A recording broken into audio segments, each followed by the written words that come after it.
Welcome to CELT-cast, the bi-weekly podcast from the Center for Excellence in Learning and Teaching at Concordia University, Wisconsin in Ann Arbor. Your hosts, Rob Balza, Kate Robertson, and Carrie Bierke, bring you conversations with professors and thought leaders from around the world, sharing fresh insights on teaching and learning.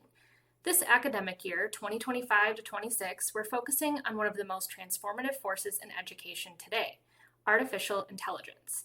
Whether you're a faculty member, educational leader, or simply passionate about learning, CELT-cast is your space to explore ideas, spark curiosity, and imagine the future of education together. Good morning and welcome to this episode of CELT-cast. I'm your host, Rob Balza, Director of the Center of Excellence in Learning and Teaching here at Concordia University. And my co-host this morning is Dr. Kate Robertson, Instructional Development Specialist with CELT. Good morning, Kate. How are you? Morning, Rob. I'm great. All right. And this year, our faculty development series, as well as the focus of our podcast, our CELT-cast, if you will, is AI in teaching and learning. And we're excited to have a guest with us today, Dr. Demian Hommel, who is Associate Professor of Teaching in Geography and Geospatial Sciences at Oregon State University. And Demian is also the AI in Teaching and Learning Fellow with Oregon State University's Center for Teaching and Learning, and author of a recent article in the Faculty Focus entitled AI in the Classroom, Panic, Possibility, and the Pedagogy In Between. In my brief conversation with Demian earlier, I learned he just absolutely loves evidence-based practice and working with faculty, mentoring faculty, and just loves the art of teaching and learning. And so good morning, Demian. Welcome to our podcast. Good morning. Thanks so much for having me. Hi. Could you tell us, start this off by just telling us a little about your early experience with AI? When did you first encounter it? What's the first thing you tried? What was your experience with it? How do you use it today? That's okay. I'll try to get all that packaged into an answer. I've been lucky enough in my program to be around folks that have been using machine learning, big data and so on for quite a while. And so even thinking back, I don't know when my first use of AI, I don't know if I could even categorize, just given the amount of vagueness that term can evoke. I will give you an anecdote though. The moment I had sort of this light bulb aha opportunity, experience was working on a reforming of our university's baccalaureate core, the core ed, and several groups of faculty got together to work on specific aspects of this transition, trying to modernize our basic general education.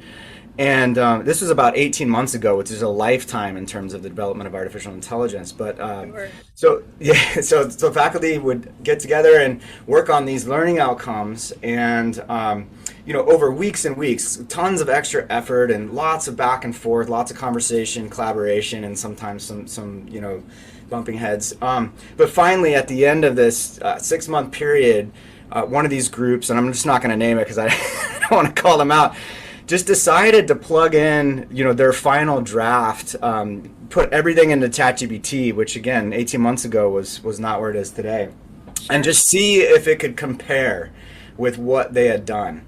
And effectively, everyone in that on that committee admitted that the ChatGPTs were so much better. So that was kind of my aha moment. Not that it would replace this effort, but just there are ways to leverage these tools for efficiency, especially considering all that. If you added up all the faculty hours spent on that process, it would be quite a bit. So I think that was the moment where I was like, hey, I need to really start plugging in and paying attention to this stuff. Well, it's so interesting. Yeah, I'm sure we've all had experiences very similar. So thanks for sharing. I really liked the part of your article that talked about pedagogical identity. So, how instructors see themselves as instructors, as teachers in higher education. And I feel from the instructors that I talk to, I feel like many of them feel like they need to have a shift in the face of AI. And how easy or difficult do you think that is for instructors to really kind of change their pedagogical identity in the face of AI? Yeah, that's a great question, and it's one that has a lot of nuance. I think that I teach about identity in terms of geography and the way that we can identify around places, and some of these identities can be very, very powerful. And one of the things we learn from the study of identity is, it can be static, but it often needs to be reinforced because identity can evolve and change over time. And it's quite a moment, if you really would have to have your head in the sand and not see all of this, these conversations about what AI is doing to in higher education. And I wouldn't say that a full-scale shift in identity would be necessary, but if I could, anyone who's listening, if you haven't, there's a small little survey instrument out there that's still sort of accessible. I think it's still funded, called the Teaching Perspectives Inventory. And it's just several questions about what you're trying to do in teaching, and it measures you in these different categories, mentoring, apprenticeship, social change, and so on. And it's really effective when I do this work, especially with groups of faculty. I have folks take that inventory for two reasons. And the first is, sometimes these things can reveal aspects of your teaching maybe that you didn't even know you were doing. You might be emphasizing one, but then in other ways there are parts of your teaching where you're really focusing on another aspect. So it can reveal some things, maybe the unknown unknowns. The second reason is that the realization that we all might be doing very different things with what we're trying to teach, even in a program or even within a set of curriculum, a sequence of courses. There might be some requirements, but we also might be approaching our teaching in very different ways. And so I think that relates to identity because there's a diversity of things that we're trying to do. And that AI isn't just a monolithic interruption or opportunity to rethink everything, but it does sort of question this: can we keep doing things the way that we've been doing before?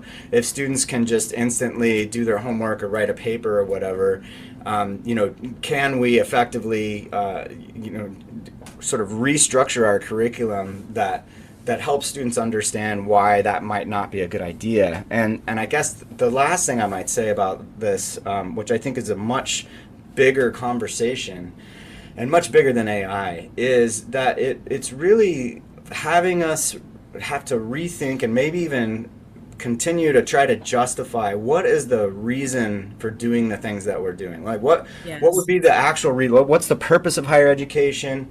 Why are we asking students to do the things that they're doing? Obviously, cheating is such a huge issue, and I could go off on a tangent there, just because I feel like in a lot of cases, faculty haven't correctly or effectively explained why it is they want students to do the things that they want them to do. And I think, so that might challenge identity in a way. If you think, you're going to approach your teaching as if students just need to do what you say and don't ask questions or whatever, I think that kind of top-down, authoritative identity might need a little bit of a shift given the landscape that we're all facing. That's one of the most fun things about this new AI, all the changes in higher education in response to AI, is faculty are asking me, Rob, how should I deal with this situation or that situation? And I get to redirect them back to learning outcomes for the course. Well, what are the goals? What are you hoping students take away? Right. And gets us back to fundamentals. Absolutely. Yeah. I was fascinated in your article. You talked about co-creating an AI policy in your classroom with your students. And I know a lot of faculty, a lot of higher ed administrators right now are developing university-wide umbrella policies, and a lot of faculty are developing kind of custom policies for certain assignments or just in their class in general. Would you be willing to talk us through like what that looks like, co-developing a policy like this with your students, how that conversation goes, and what advice you might have for faculty that want to try something similar?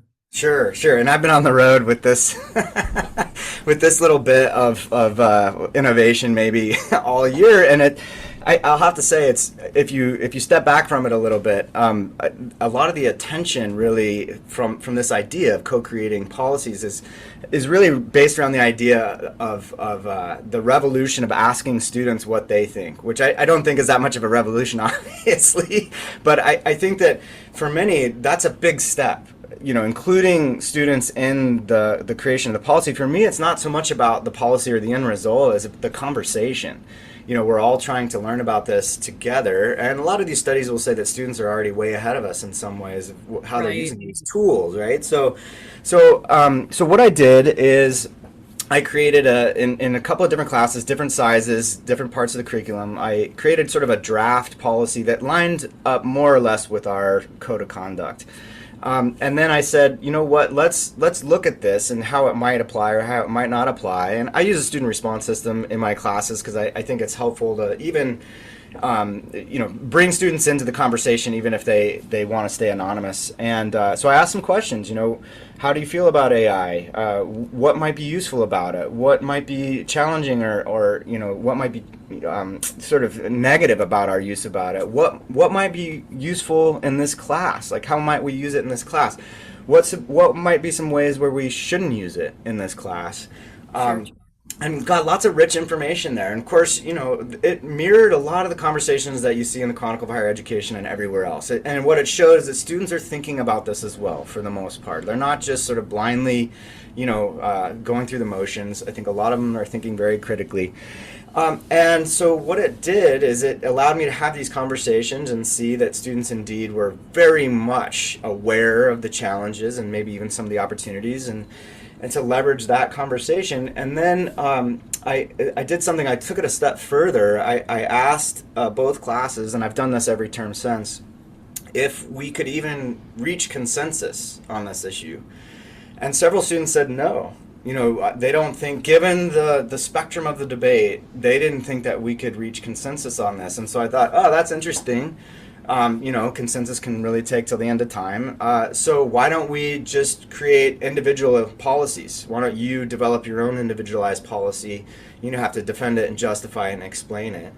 And this really helped sort of ease some of the tension in the conversation. I had a colleague recently sort of say this analogy that effectively, vegans don't eat meat, but they also would prefer that you don't eat meat as well.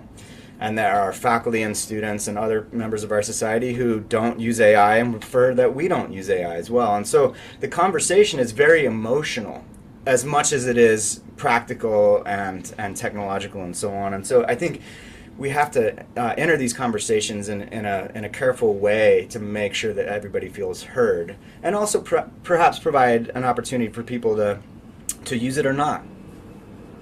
That is so interesting that, I guess I had never really thought about it that way, that it's such a personal and emotional choice in many ways, because it does, at its base level, so many people think that it's like, well, if I'm using AI, I'm outsourcing my thinking. And then if I'm outsourcing my thinking, what is my value? What is my worth? And, what am I teaching my students? And if I teach them to outsource their thinking, what's going to become of us? And, then we kind of go down this crazy rabbit hole. So I really like that point of that, the emotional factor of that.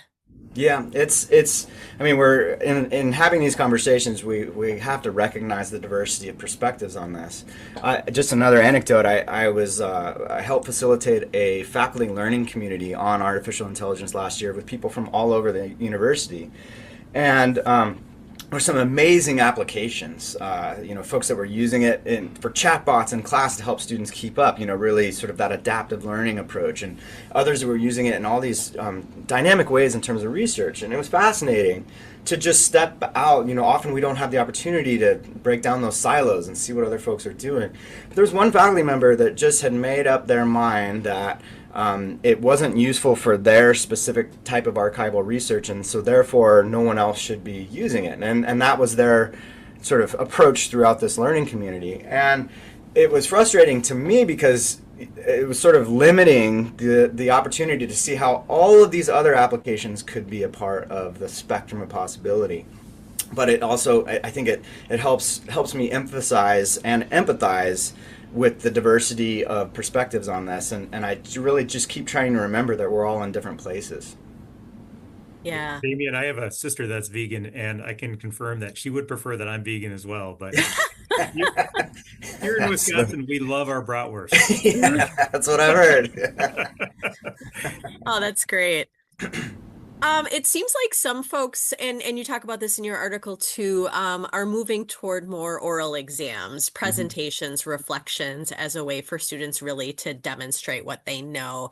I mean, in many ways, this is best practice regardless of AI or not. But maybe for someone who is more of a traditional faculty member who it's a lot of tests and exams and quizzes and stuff, what tips would you have for anyone who wants to move more in that direction of doing more presentations and oral demonstrations of learning? Yeah, a great question. And you did say, in the question that these are best practices already. I think I let go of high stakes exams nearly a decade ago, just based on seeing a lot of the research of the sort of threat, being under threat and what that does to thinking. And, those of us that kind of make it up through the sort of stages in higher education, some of us can be good at taking tests, but it really, I think in many ways, project-based learning, in my experience, has been so much more effective at showing some of those higher level thinking applications. And I'm somebody that doesn't really think of Bloom's as a taxonomy. I think of it more as sort of an integrated, messy, a bunch of arrows and sort of a cognitive map of complexity. But I do think that, again, going back to a comment I made earlier, artificial intelligence is just leveraging this wider conversation about what is the purpose of higher education. And I think that, there are situations where students absolutely need to know the content that in a way that a test can sort of assess, right? But in many ways, what we know is that there are more creative opportunities for students to show what they've learned and how they developed over the course of the term. And so I would just say to those that are still sort of somewhat resistant to letting go of some of those more traditional assessment methods, you don't have to burn the entire class down and start over. There are ways to integrate formative assessments that help students understand process and comprehension and so on in ways that make it more effective. And I'll say in my work as a Center for Teaching and Learning Fellow, one of the most heretical things that I've ever said, and it really does get under people's skin, when I have these conversations with folks that will say, well, they're not doing well on the exams. And I have often suggested to, in some ways, very, very challenging piece of advice for people to hear. Well, did you give it to them on the first day? Or did you help them know what was going to be on? Is it a mystery? What you want them to know, right? So if you take a backwards design model of teaching, you're trying to help students get to where you want them to be. And so if they're not performing well on the test, it requires a little bit of reflection on, well, what am I not doing to help get them there? Right. I think tests can be good for learning, absolutely, but I think there should be multiple modalities just to try to make sure that we're not just testing for whether students can test well, if that makes sense. Absolutely. Higher education is changing fast right now. Demographic change, just student interest change, demand for certain programs. There's a lot of higher education administrators right now that are trying to figure out, where is this all going? How is artificial intelligence going to impact higher education in general? How do we plan for that, prepare for it, retrain faculty for it? I know you don't have a crystal ball, Demian, but I'm curious if you've got thoughts. Where do you see this going 5-10 years from now? How do you see Oregon State looking differently? What programs are growing? Which ones are shrinking? How are things done differently? That's a great question, and I'll say that anyone that answers this with any surety of what's going to happen, I mean, we don't know what's going to happen next week. This stuff is moving so fast, and so my hope is, I do have some hopes and some dreams, and they're mostly centered around that we use these tools ethically, and they develop some efficiency in terms of their environmental impacts, and that we leverage them for making our work better. And I know that sounds boosterist, or it sounds maybe a little bit too optimistic because of some of the challenges that we've all seen about interrupting patterns of critical thought, or and just the sort of technological reliance in general. But I do think that there's potential here to make our work in higher education better. And it's just the calculator analogy, I think, plays a role here. If we have this tool that can help us, can we, and a lot of it, again, comes on us, on our responsibility as educators, to help our approach evolve and align with some of the utility of some of these tools. And I'm not saying that everybody should rely on it as a crutch, but I do think there's opportunity to help make our work better through some of this technology. And I think that's the space that I'm playing in, is trying to get students to use it if they want to, and have it help them make their work better. Now, I know we've all heard the comment, there's nothing new. AI is all trained on what exists already, and so therefore it's not creative, even though more recently we've shown that divergent thinking can be possible. But I think that, for instance, I'll plug in a lecture into ChatGPT and say, can you critique this from the perspective of a board engineering student or a board business student, or can you add some relevance or critique, Sure. the parts where I'm not sort of hitting the mark here. And that critique comes back new to me. It may not be new to the human experience, but it certainly helps me fill in, which I think is a fundamental challenge of a teacher. Like, I know what I know, but I don't know how my students are coming to this experience and how I might help them. And so I guess that's my appeal, is see these as a possible opportunity to make our work better, to make it more accessible, to make it more effective. I appreciate that optimism. Does it give you, when you ask it to spice it up for the board engineering student, does it give you some jokes or activities, or what happens? Yeah, usually it's just relevance, that's what I'm looking for. I know we all do very different things, but I teach a lot of lower division, very large courses, and I'm constantly, the challenge is on me to engage those students who don't think that this human geography course is relevant or important. Now, I think that learning about the world that we live in, we're impacted by all these things all the time. So, but how do I convince those other students that are taking it just for a checklist on their major chart or whatever? So how do I convince them that this is worthwhile? And I think it's been really helpful in those ways, for example.